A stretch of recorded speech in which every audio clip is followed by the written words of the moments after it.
The story of Moses receiving the tablets of the law on Mount Sinai directly from the hand of God is well known to every student of the Bible and also to most of the Christian world.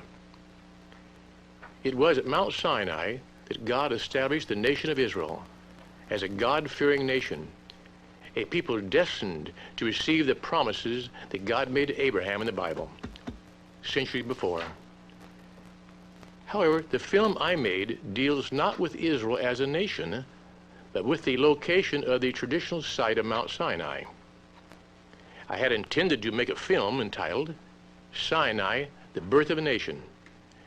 But after a few days of filming in the area, including a climb to the summit of the mountain and a visit to the 1,400-year-old monastery of St. Catherine, I tore up my script and started to write another one. We filmed all the traditional sites around Mount Sinai relating to the Bible, even a portion of the traditional site or route of the Exodus. As I did so, a new title came to my mind, resulting in the film you are about to see.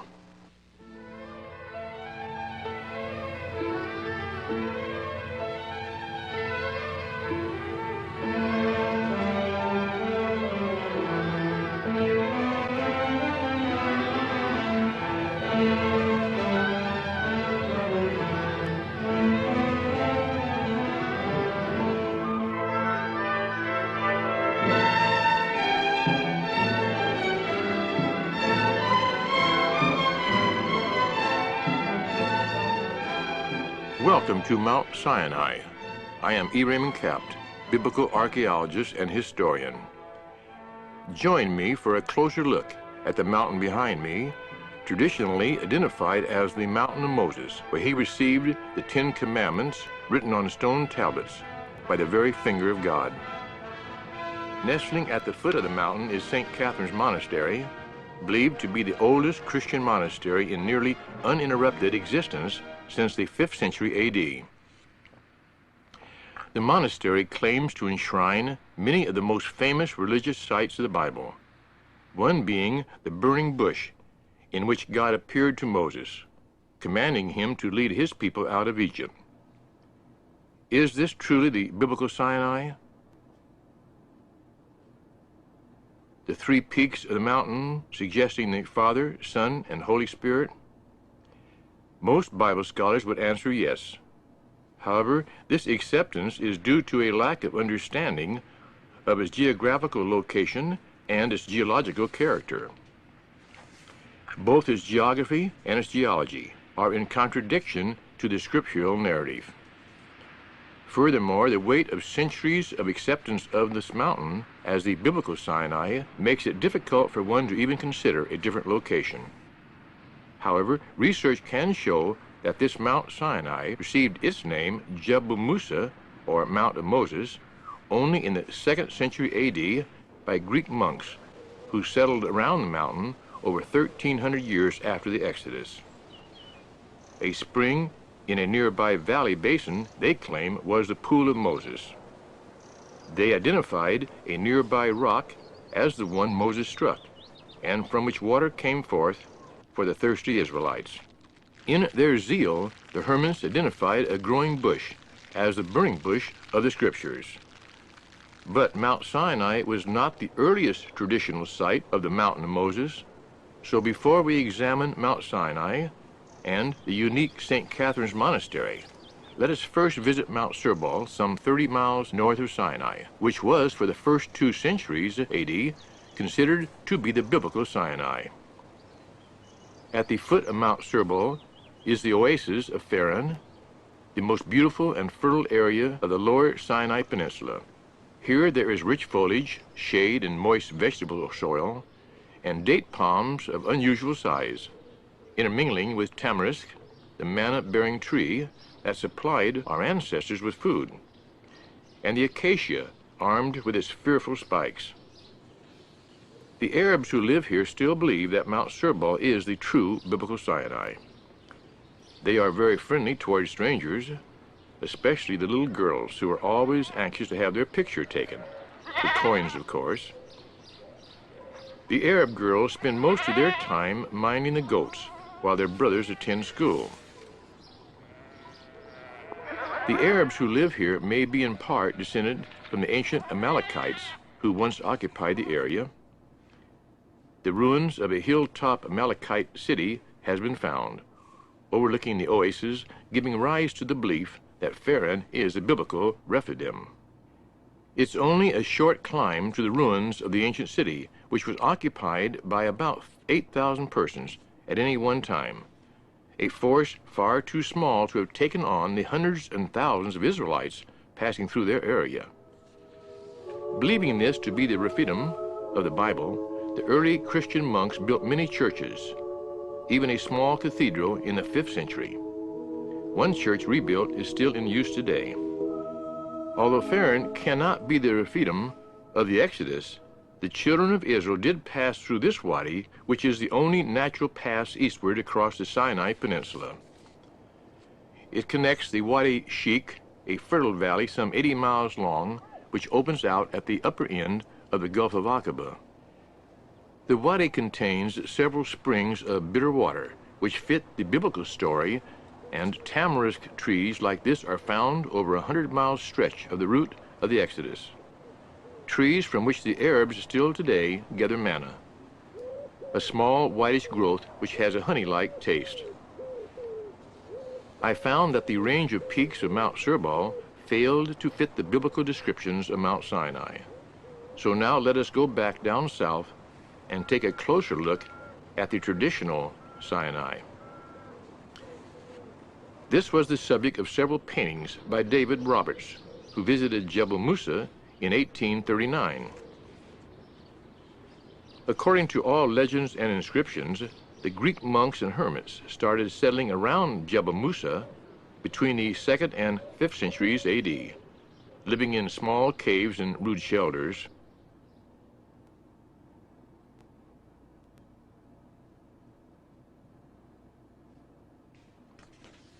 Many of these early sites are marked by crosses and other inscriptions on nearby rocks. These early monks came to believe that the summit of Jebel Musa was the Sinai where Moses communed with God, and it was they who gave the mountain its present name, Sinai. This was over 1,500 years after the Exodus. In the 2nd century, Queen Helena, mother of Constantine the Great, heard of the burning bush and came and built a stone chapel over it. And in the 5th century, Justinian enclosed the chapel in a fortress, which was also designed to protect the monks from the Saracen tribesmen.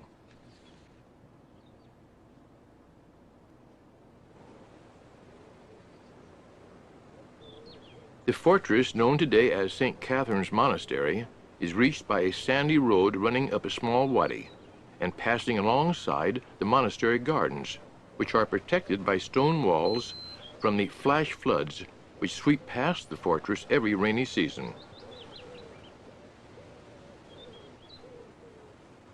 The gardens produce vegetables, fruit, and nuts for the inhabitants of the monastery, but it was the fame of the burning bush that drew hundreds of monks and hermits to Mount Sinai. An example of the old adage about building a better mousetrap, the Sinai monks baited their trap with the burning bush, a bait which even caused many monks at Mount Serbal to relocate at Mount Sinai. St. Catherine's Monastery received its name in the 9th century when bones were found nearby and brought to the monastery. They were believed to have been the bones of St. Katrina of Alexandria, who was martyred on the wheel in the 4th century. The monastery of St. Catherine is a starkly isolated bastion about the size of a city block lying against the slope of a steep-sided wadi. There are only a few windows, and less than 100 years ago, visitors and monks alike had to enter by being hoisted up in a large basket to an opening in the upper part of the wall. The little dormer projecting from the wall held the pulley and rope, which hoisted the basket up by means of a windlass, a system used for over 1,400 years, only the rope being replaced from time to time. Little has changed in the 14 centuries during which the monastery has stood, except that a small opening was cut in the wall at ground level about 100 years ago. Visitors today enter through a small metal door, usually guarded by a monk. Visitors' hours are only from 9 a.m. to 12 noon. St. Catherine's has been likened to a miniature town with narrow paved streets, small courts, covered passages, and whitewashed buildings, all piled on top of each other. Its water supply comes from a well, said to have been the well of Jethro, the father-in-law of Moses, who was supposed to have lived here with his 7 daughters and household. Most of the interior buildings were built several centuries after Justinian constructed the fortress in the 5th century. The church, although started by Justinian, was finished by his successor. The buildings, erected in different ages and for different purposes, are most irregular. Some are built against the outer wall. Rough wooden galleries with little upper chambers are set high on the roofs of most of the buildings. The most recent construction is a library wing and icon gallery to hold the monastery's priceless manuscripts and paintings. Here we see the church on the right, the bell tower in the middle, and a white mosque on the left, constructed for the Muslim servants who serve the monastery.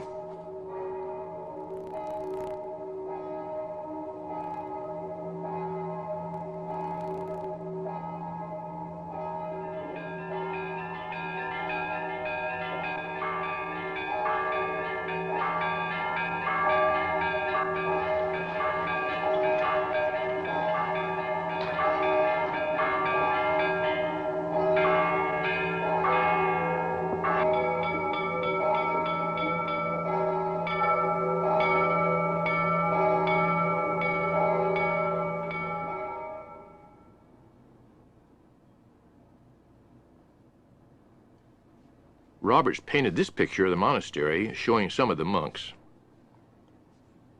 Only a dozen or so monks reside today in the monastery, although in times past there were often several hundred at a time, mostly from Greece or Russia.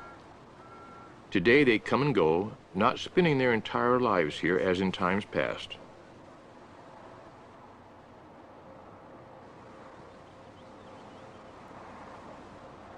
The church is a fine example of Byzantine architecture, but its entrance is through a beautifully carved door, which is now obscured by a modern covering. The interior of the church is very ornate, with burnished chandeliers, gold and silver censers, and real ostrich eggs, at one time very valuable commodities, hanging from the ceiling. The walls are richly decorated with priceless works of art, including over 2,000 mosaics and hundreds of religious paintings.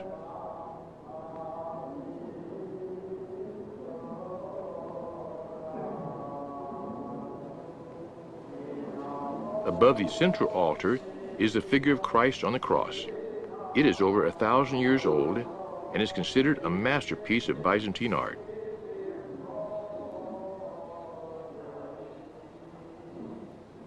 On the right is the great throne for the Archbishop when he visits St. Catherine's. He resides in Cairo.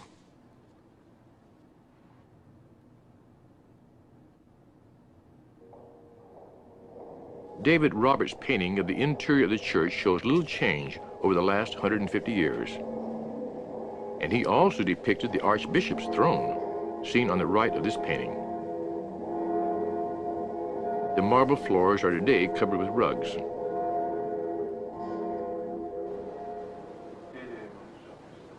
Little has changed in the daily life of the monks of St. Catherine as they continue the tradition of retirement from this world and preparation for the next.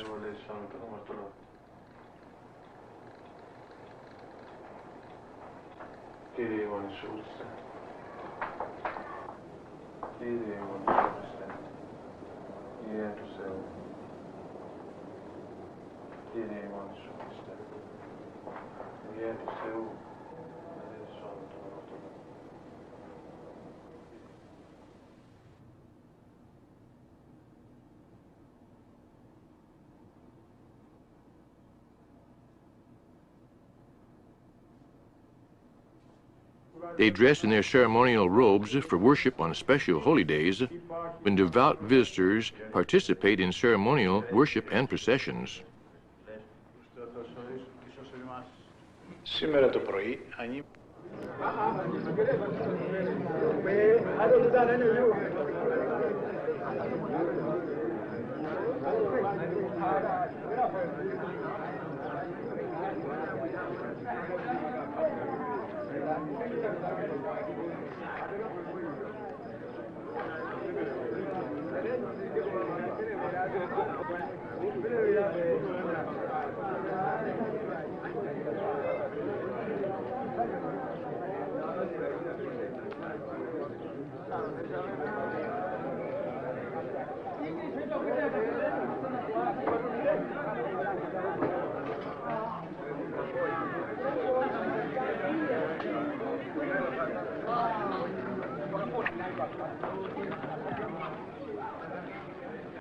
There is Αναστάσεις από το τάφιωτος πριν και με την όνιωση και μεγαέλεον.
Χριστός Ανέστη.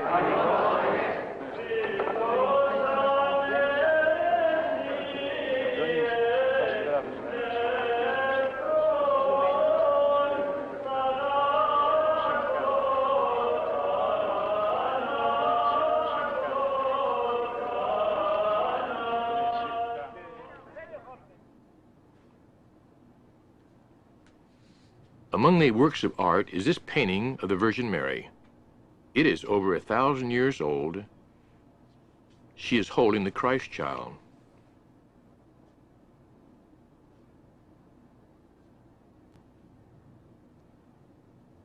It was the rising tide of Islam that isolated St. Catherine's from Constantinople, thus enabling the monastery to preserve its priceless icons and other treasures from destruction by order of the higher authorities of the Orthodox Church. The church contains many paintings of the Virgin Mary, dating from hundreds of years ago.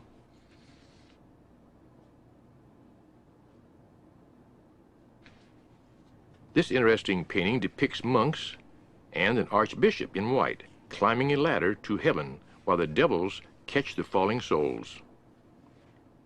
A 7th century painting of Peter shows him holding the keys to heaven and a crossed staff, and is considered by some scholars to be the most beautiful icon in existence. Peter's thoughtful, penetrating expression contrasts sharply with his whirling tufts of hair on his forehead and the wavy strokes of the beard. Subtle devices used by the artist to convey Peter's restless temper. St. Catherine's Chapel of the Burning Bush is considered most sacred by Greek Orthodoxy because they believe that it covers the actual roots of the bush, which burned in the presence of Moses and was not consumed.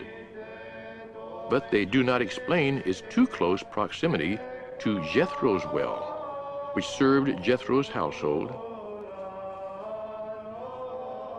The central feature of the Church of St. Catherine is the magnificent mosaic depicting the transfiguration of Jesus. It arcs the wall above the altar and is the earliest and most beautiful of the Eastern Church, and has remained in its entirety for over 1,400 years to this day. Its theme is taken from Matthew chapter 17, verse 2. A close-up of the head of Christ shows the individual cubes used in the making of this mosaic. By the right of Jesus stands the prophet Elijah, while on the left of Jesus is Moses. John kneels at the right of the feet of Jesus, while James kneels at the left of the feet of his master. Under the feet of Jesus, Peter, still heavy with sleep, lies prone on the ground. And a close-up of the head of Peter shows how the artist set the cubes at slightly different angles in order to produce a diffused reflection of the head. Two scenes outside and above the figure of Christ feature Moses, and here he is seen removing his shoes before the burning bush.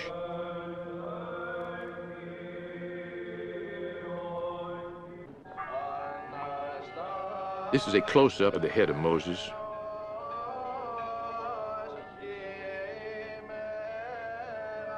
And here Moses is receiving the tablets of the law from the hand of God.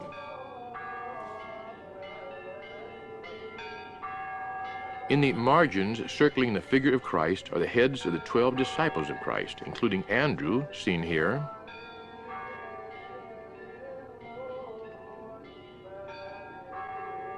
a stern-looking Paul,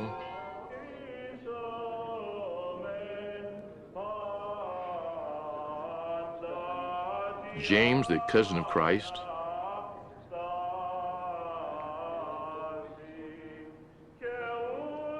Matthew, the tax collector,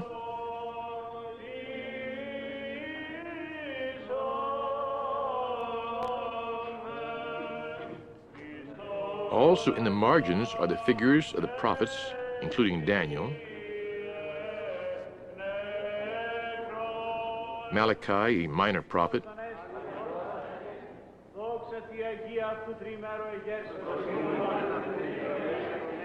David, the son of Jesse,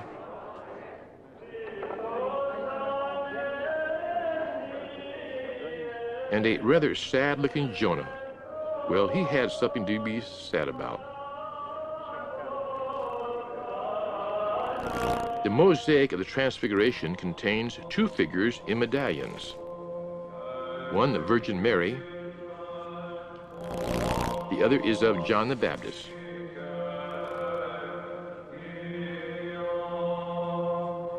There are two other figures. One is of Longinus, the abbot at the time of the making of the monastery. The other is of John the deacon of the same period. As the fame of St. Catherine's spread, gifts from the devout from all over the world poured into the monastery. Priceless jewelry is set with precious stones, solid gold and silver works of art, including crosses studded with pearls and other precious stones, all testifying to the wealth that flowed into the Orthodox monasteries from the Tsars of Russia, mostly after the 17th century. Royalty even donated their jewel-encrusted crowns as homage to St. Catherine. However, the greater treasure of the monastery is the ancient manuscripts found in its library. There are over 3,000 manuscripts, mostly dealing with Christian subjects, 2/3 of which were written in Greek, the rest in Arabic, Syriac, Georgian, Armenian, Coptic, Ethiopian, and Slavonic. The most famous manuscript is the Greek Codex Sinaiticus, dating from the 5th century AD. I am holding a facsimile. The original copy is in the British Museum, taken from the monastery by the German scholar Tischendorf in 1959. The cemetery of St. Catherine's is about 100 feet square, obviously far too small for the burials for 1,400 years. So each new burial required the oldest burial to be excavated and the bones placed in the charnel house. Skulls going in one room and the leg bones in another, and so on. Now let us take a closer look at Mount Sinai itself. Today there are two ways of getting to the summit. The first, which was the only way for over 1,000 years, was to climb some 7,800 stone steps up a rocky caress constructed by pious monks in the early centuries A.D.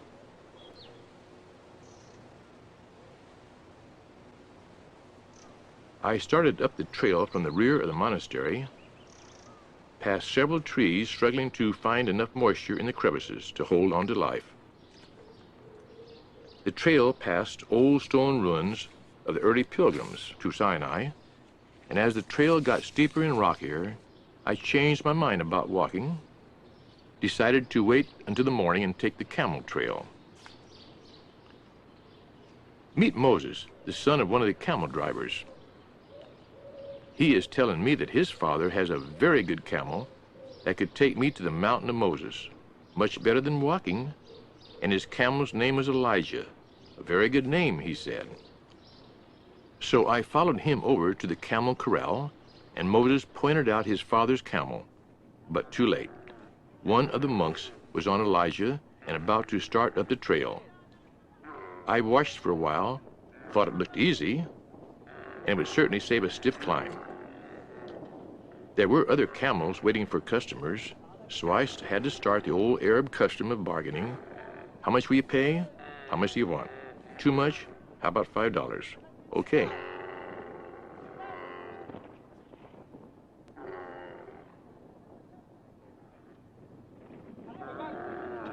Soon I was mounted and ready to take off.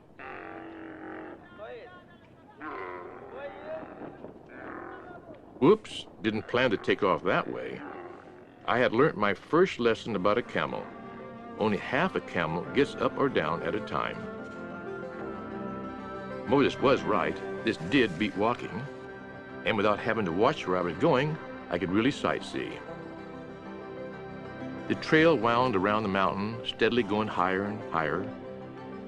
In the distance, we could see the traditional chapel of Aaron, who is known to have visited the biblical Sinai.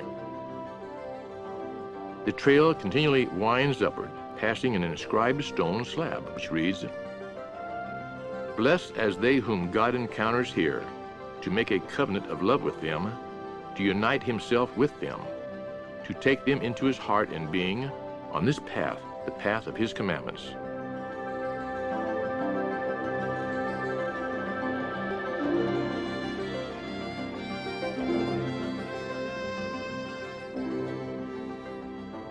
I had a fast camel and soon caught up with a monk on Moses' father's camel, wobbling from side to side.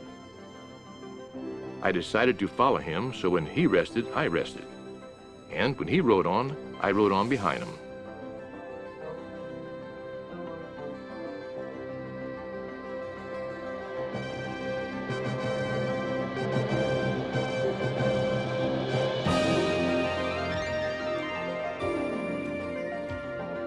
We passed another pilgrim on the trail, resting, and seeing him rested, the monk decided to rest too. When the monk dismounted, I tried to talk to him, but he didn't speak English, and what he answered was all Greek to me. From this height, the ruggedness of the surrounding mountain becomes more pronounced. Finally, we reached the end of the camel trail.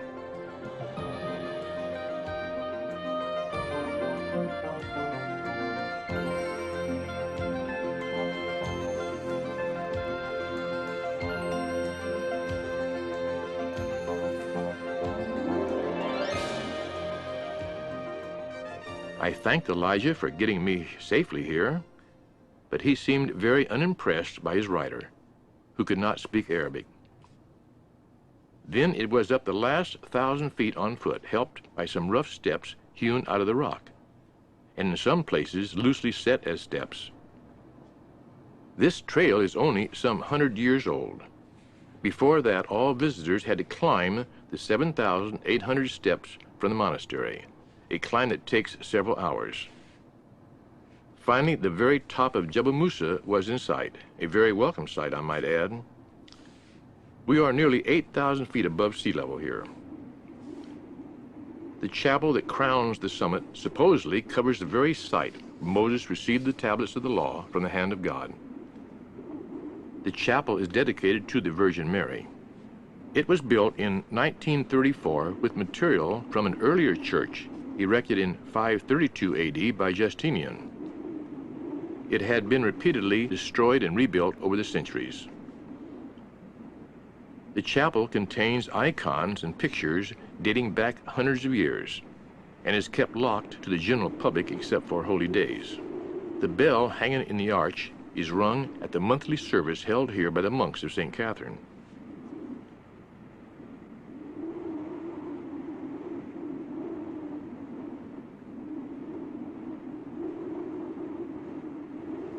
A few yards away is a mosque in a very dilapidated condition.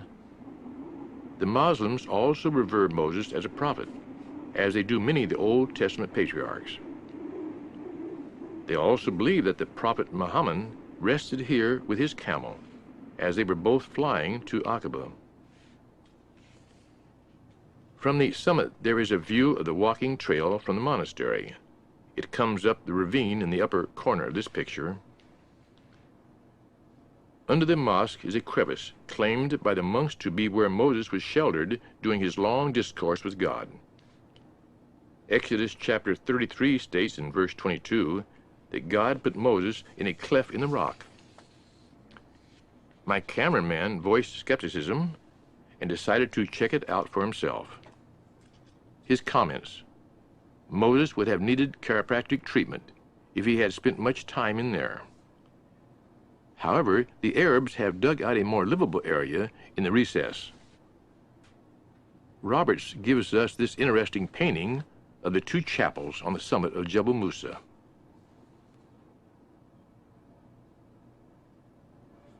Other artists have executed their art on the exposed rocks on the summit.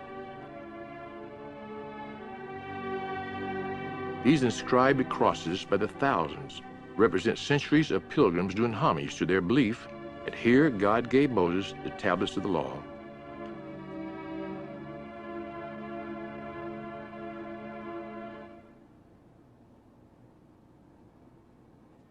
We know the biblical account is true, but it is hard to visualize this mountaintop as the true site. Perhaps nowhere in the world is the face of nature more ruggedly sublime than here. This southern portion of the Sinai Peninsula is a mass of granitic mountains, broken up into most irregular and fantastic forms. The dryness of the air and the natural hardness of the rock have not allowed time to exert corrosive influences. After viewing this Mount Sinai, it is difficult to believe that God told Moses to climb these steep rocky slopes to receive the law, and listen to this, to build a fence around this mountain, as recorded in Exodus chapter 19, verse 2.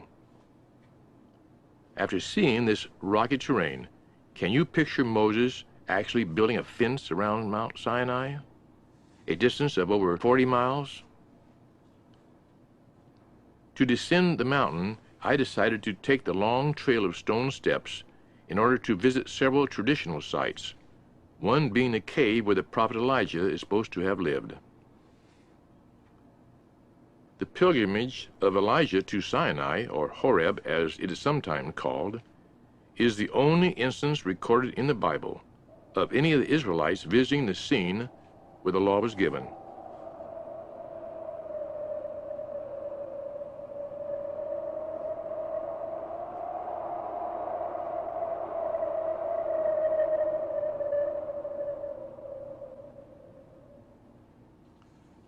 The stone step path is much steeper than the camel trail, and the irregular heights of each step make it easy to stumble, and many visitors do so.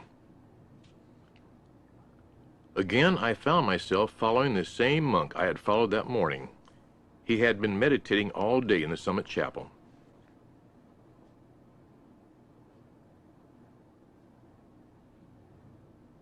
Several hundred feet lower down, the trail flattens out into a small basin surrounded on three sides by towering heights. In the midst of the basin is a small rock chapel of Elijah, covering the cave entrance. It was closed up, but I have this painting by Roberts of the interior.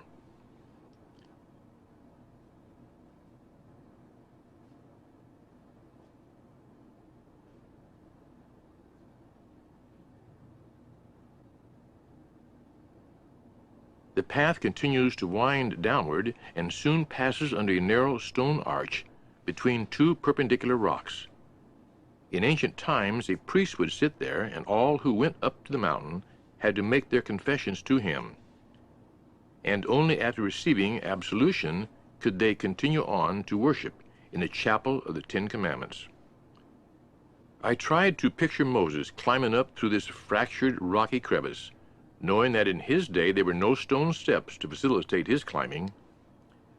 I tried to climb down this ravine without the use of stone steps, and found it impossible to do so without sliding down on my seat, using my hands to cushion the bumps.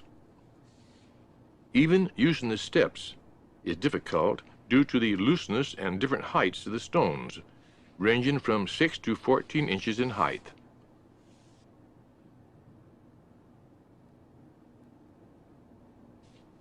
Lower down, the path passes under another stone arch, a place also used in ancient times by a priest to check on the sincerity of the pilgrims, weeding out the curious from the devout.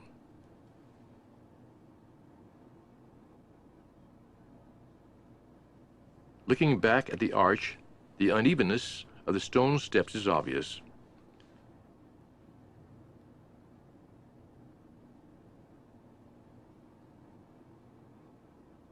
And lower down, and looking up, their unevenness is even more pronounced.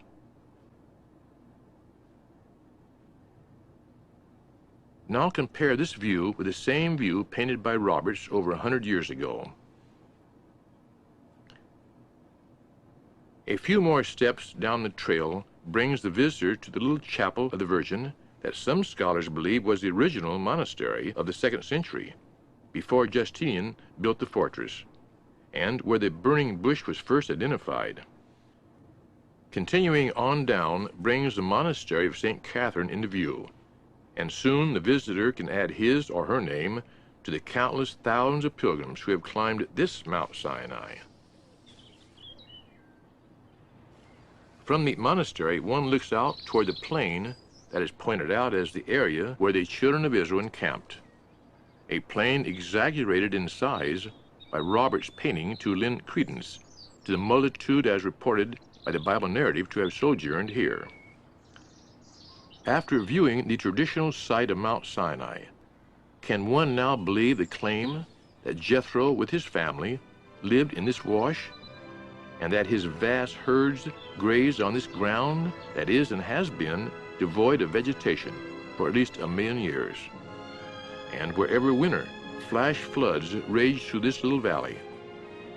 Only the walls built by the monks, protecting the meager supply of soil which supports the garden and fruit trees of the monastery.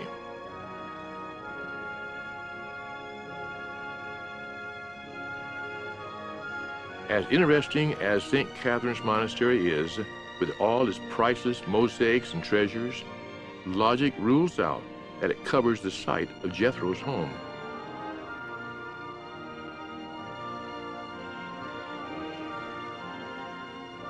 Jebel Musa is not the biblical Sinai, but like an icon, it has and will continue to bring to the visitor's mind remembrance of God's dealing with his people Israel.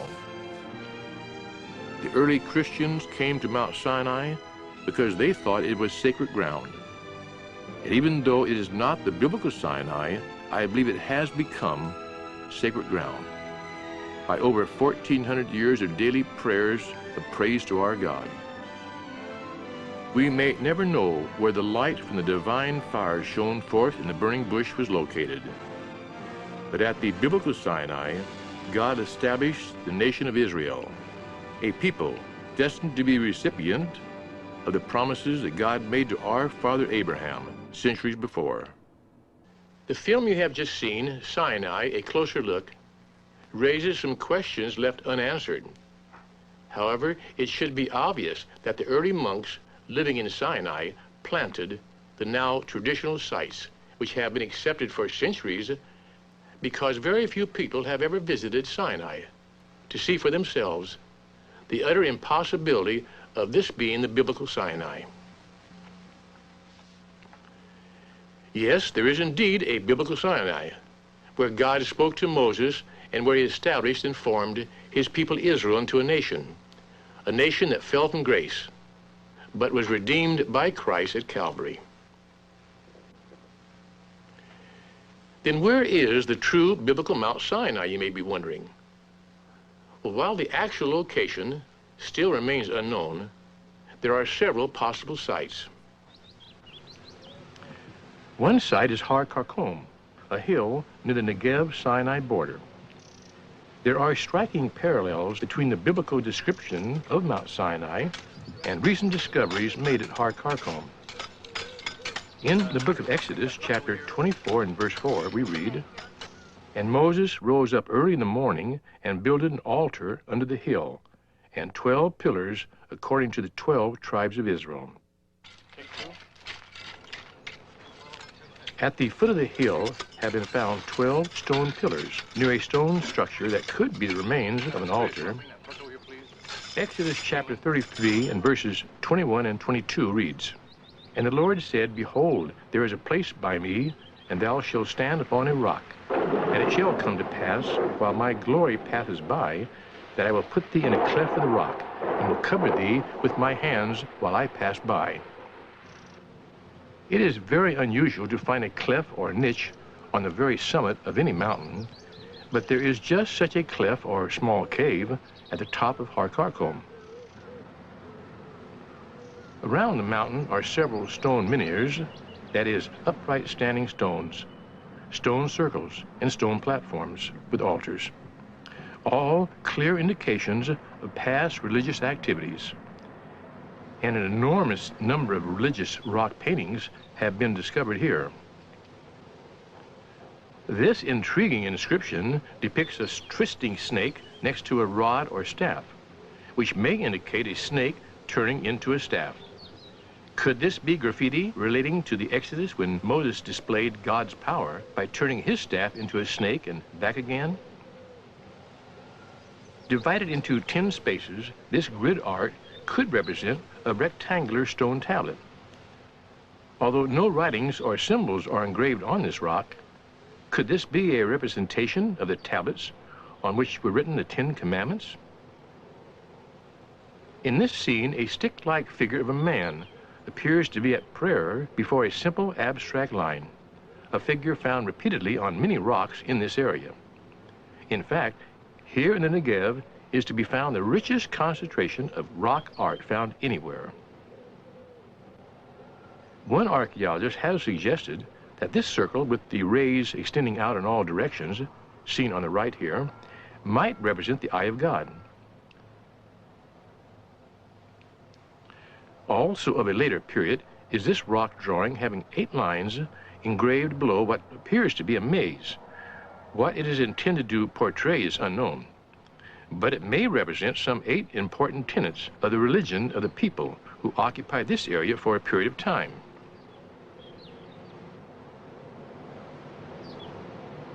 This drawing depicts a pastoral scene showing the docile goats, including a male goat with long curving horns, moving slowly toward a man on the left, reminding us of Moses tending Jethro's flocks. In this scene, a hunter releases an arrow to fell an ibex. Trapped by the hunter's pack of dogs is another ibex, which no doubt will join its mate as food for the hunter's family. The physical similarities and suggestive rock art relating to Mount Sinai is intriguing. There is, however, one major problem identifying Har Karkom as the biblical Mount Sinai, and that is, archaeological findings had determined that Har Karkom to have been an important religious site, but datings of the occupation period reveal that the site was occupied from the 3rd millennium BC and through the early Bronze Age, periods in which most of the rock drawings were made. And as down as far as the Middle Bronze Age, when the site was virtually abandoned. Now, this is a period in which the Exodus occurred, a period much too late in time. In order to fit the time frame of the Exodus, the accepted date being around 1453 BC, the Exodus would have to be found to be in error. But that date has been chronologically established, being in the late Bronze Age. This would eliminate Har Karkom as being the true Mount Sinai. Another and more recent suggestion for Mount Sinai is Jebel el-Laz, a mountain northeast of the Gulf of Aqaba in Saudi Arabia. It is in an area of ancient volcanic activity which fits the Bible record. Advocates of this site have suggested that the darker hued stones near the top of the mountain were colored by the fiery display of thermal heat and energy that accompanied the descent of God to the top of this mountain, as recorded in Exodus chapter 19. This is an unsupportable conclusion. Being part of an ancient volcanic area would account for the fire-blackened rock. Researchers also point out the remains of stone pillars and circles with an abundance of petroglyphs that feature Egyptian images of Hathor and sacred cows. However, it is too great a stretch of the imagination to relate these images with the golden calf Israel people erected, which was an idol which only lasted a very short time, those engaged in its worship being slain. It is also highly unlikely that witnesses to that event would engage in the reproduction of paintings and drawings of hundreds of calves, images of calves, especially as that image caused the death of some 3,000 of their number. Furthermore, Jebel el-Laz is over 8,000 feet in height, which is not compatible with the description of Mount Sinai in the Bible. In any case, the mountain and other sites nearby are now closed off with fences and guards of the Saudi Arabian government in order to preserve the archaeological integrity. Thus, any further investigation is restricted. Another and perhaps more acceptable location for Mount Sinai may be one of the peaks in a range of low hills in a series of mountains, generally known as Mount Seir, that forms the western and southern frontiers of what used to be Edom. These hills are just a few miles west of the ancient Edomite nation, whose capital city was Petra.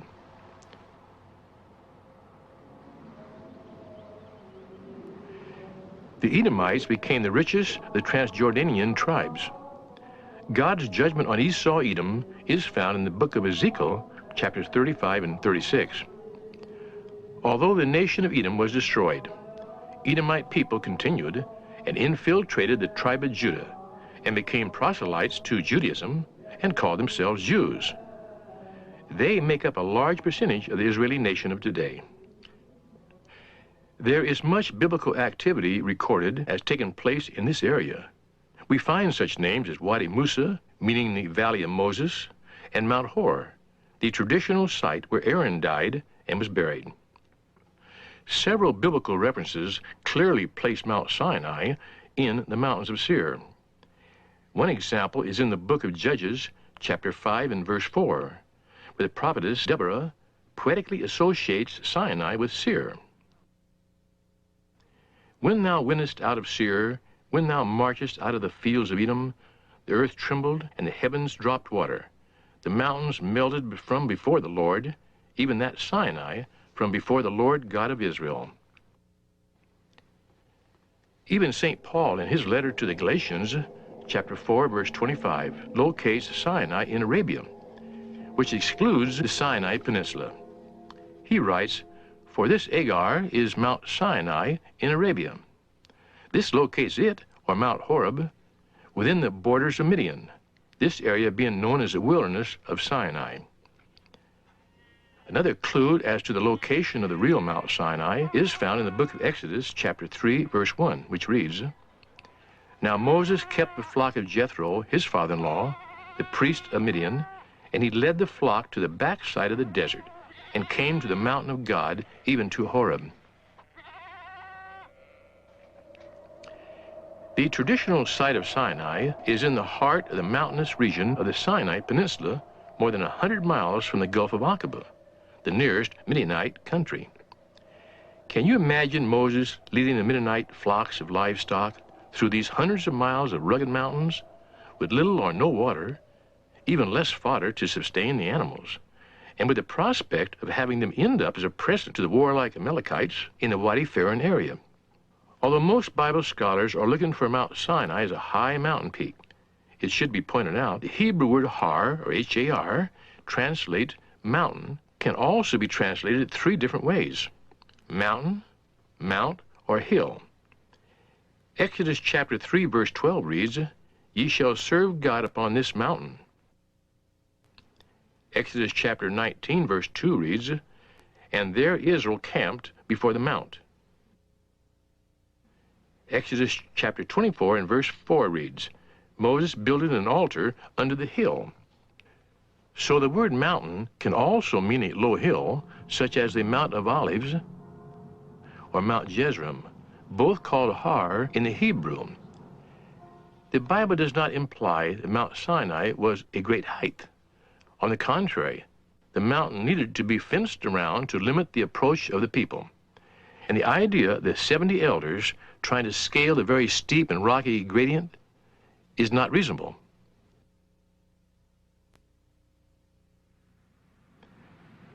The biblical approach to Mount Sinai is clearly indicated as rising gently from the plain to a prominent hill at no great distance from the encampment. I would rather suggest that the grandeur of Mount Sinai was due to the presence of God rather than its height. In patriarchal times, the ruling prince was also the chief priest. The term the flocks of Jethro would signify the entire wealth of the Midianites, which would be their cattle, camels, and sheep. It is logical that the wilderness of Sinai was actually a wide area of animal grazing country with ample water, where thousands of tribesmen were encamped under the order of Moses for the care and protection of their property. Now, this security could only be maintained as long as they were within the limits of their tribal territory and were well armed against any cattle raiding incursions from their neighbors, the Amalekites. The monks even transplanted Jethro from his home in the land of Midian over 150 miles to the northeast, with all his good grazing lands and ample water supply, to settle him in the dry desert wash next to St. Catherine's Monastery in the barren mass of granitic mountains of the Sinai Peninsula. I also did not mention the golden calf that Moses saw as he came down from the mountain.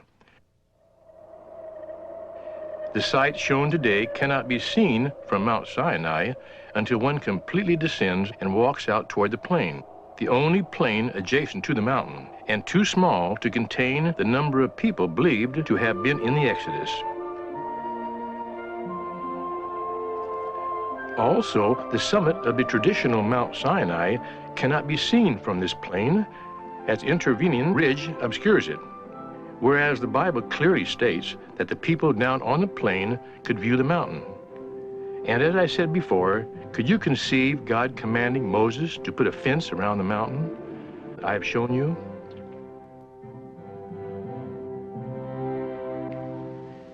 It should now be obvious to anyone that the biblical and physical evidence eliminates the traditional Mount Sinai as the Mount of God, where Moses received the laws of God. The traditional Mount Sinai is simply a forgery, dating possibly from the 2nd century AD.